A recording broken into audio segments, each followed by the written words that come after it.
walk into a quiet, uncluttered room and something in you exhales. The counters are clear, the walls aren't crowded. There's space between things, and for a moment, your mind feels the same way, spacious. If you've ever noticed that certain environments instantly calm you while others make you feel tense without knowing why, that's not random. And it's not just about aesthetics. It says something about how your mind works. People who are drawn to minimalism often don't realize they're responding to something deeper than design. On the surface, it looks like they just like clean spaces, but underneath that preference is usually a psychological need for clarity. When a room is cluttered, the brain doesn't just see objects. It sees unfinished decisions. The jacket on the chair becomes a postponed choice. The stack of papers becomes something unresolved. Even small visual noise can feel like open tabs in the mind. For some people, that mental static is exhausting. Minimalism, for them, isn't about emptiness, it's about closure. Fewer objects mean fewer unresolved signals competing for attention. And when those signals quiet down, their nervous system does too. That's not rigidity, it's regulation. But here's where it gets interesting.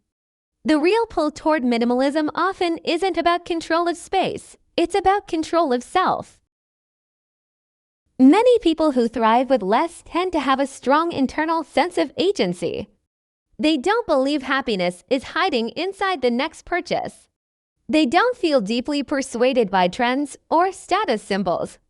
There's a quiet belief underneath it all. My life is shaped by my choices, not by what I accumulate. So instead of asking, what should I buy?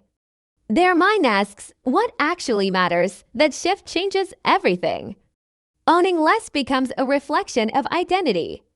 It signals independence from external pressure. It says, I decide what has access to my time, my energy, my space. And that sense of autonomy can feel deeply stabilizing. There's another layer most people don't talk about: sensitivity. Some individuals are simply more sensitive to environmental stimulation. Not emotionally fragile, neurologically responsive. A busy room can feel loud, even when it's silent. A crowded shelf can feel overwhelming, even if it's organized.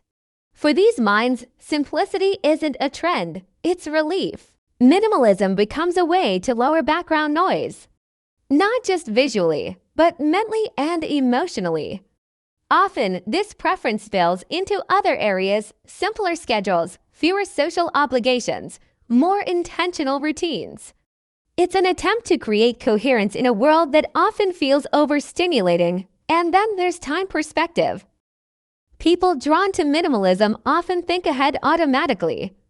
When they consider bringing something into their life, their brain fast forwards. Where will this sit? Will I still care about this in a year?